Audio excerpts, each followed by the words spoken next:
शाम को सड़क पर चलना अपने आप को बहुत मुश्किल में समझता था।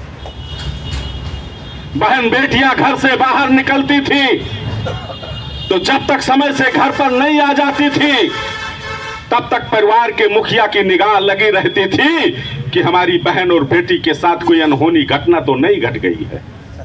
आज योगी जी का शासन है। वो गुंडे और माफिया जो बहन बेटियों के इज्जत और आबरू के साथ खिलवाड़ करने का काम करते थे, वो गुंडे और माफिया आज बाहर से कुंडी लगाए हैं कि बाहर से समझो लोग कि अंदर कोई बैठा नहीं है।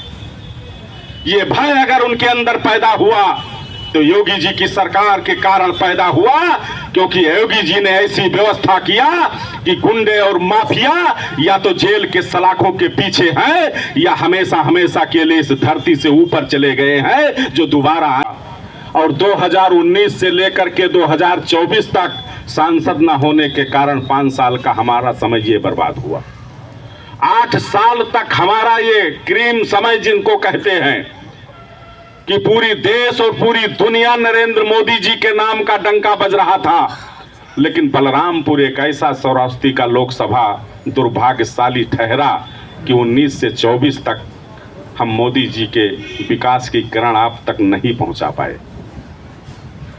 इसीलिए भारतीय जनता पार्टी ने इस 2024 के चुनाव में एक ऐसे प्रत्याशी को आपके बीच में उतारने का काम किया है जिनके दामन में कोई दाग नहीं है। अगर राजनीति से आपको कुछ कमाना होता, पैसे के तरफ अगर आपका ध्यान होता,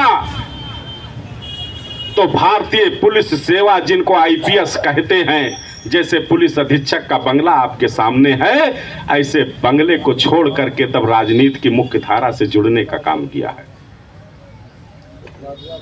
आईपीएस की परीक्षा पास करके आपने आईपीएस की नौकरी छोड़ दिया। उसके बाद आपने देश की सेवा के लिए दुनिया के सभी बड़े बैंक की नौकरी आपने करने का काम किया।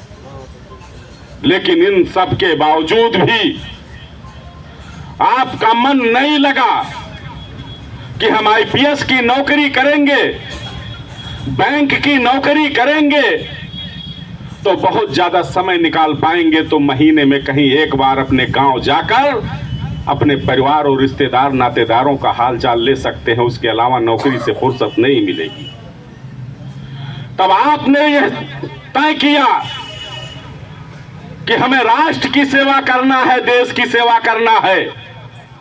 तब आपने नरेंद्र मोदी जी के दामन को पकड़ा। तब श्रावस्ती जैसे पिछड़े क्षेत्र से आपने लोकसभा का प्रत्याशी बन करके इस क्षेत्र की सूरत को बदलने की एक प्रतिज्ञा तय की आपने। जो नरेंद्र मोदी जी देश के प्रधानमंत्री हैं और प्रधानमंत्री जी के सलाहकार आपके पूज्य पिता नृपेंद्र मिश्रा जी थे। देश के प्रगति के रास्ते पर ले जाने के लिए जहां नरेंद्र मोदी जी का सबसे बड़ा हाथ है, वही सलाहकार के रूप में आपके पिता नृपेंद्र मिश्रा जी का भी बहुत बड़ा हाथ है। और सेवानिवृत्ति के बाद आपके पिताजी ने नरेंद्र मोदी जी से अनुरोध किया कि अब सेवा विस्तार मुझे मत दीजिए, राम काज कीन्हे बिना मोहि कहां विश्राम। भगवान श्री राम के चरणों में अपने जीवन को समर्पित किया। और आज जो अयोध्या में भव्य राम मंदिर का निर्माण हुआ है, उस समिति के अध्यक्ष आपके पिता नृपेंद्र मिश्रा जी हैं।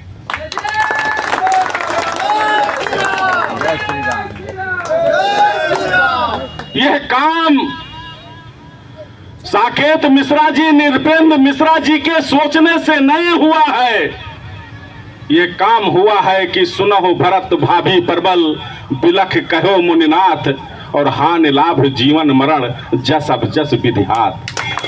यह विधाता के हाथ में था कि देश के प्रधानमंत्री नरेंद्र मोदी जी होंगे और प्रदेश के मुख्यमंत्री योगी जी होंगे और भगवान श्री राम के मंदिर के निर्माण की जिम्मेदारी आदरणीय नृपेंद्र मिश्रा जी के हाथों में होगी। यह संजोग बना है कि उधर राम मंदिर का निर्माण होकर के प्राण प्रतिष्ठा हुआ है और उधर साकेत मिश्रा जी अपने ननिहाल में आए हैं आप सबसे वोट मांगने के लिए। आपकी माता जी इसी धरती से हैं और आज साकेत मिश्रा जी अपने ननिहाल में अपने नाना से, अपने मामा से, अपने भाई से भगवान श्री राम के लिए वोट मांगने आए हैं, क्योंकि इसी 2024 में 22 जनवरी को भगवान श्री राम के राम मंदिर की प्राण प्रतिष्ठा संपन्न हुई है। मैं आज पूछना चाहता हूं, देश के उन नौजवानों से पूछना चाहता हूं कि नरेंद्र मोदी जी के पहले ये देश किस तरफ जा रहा था, योगी जी के पहले ये प्रदेश किस तरफ जा रहा था।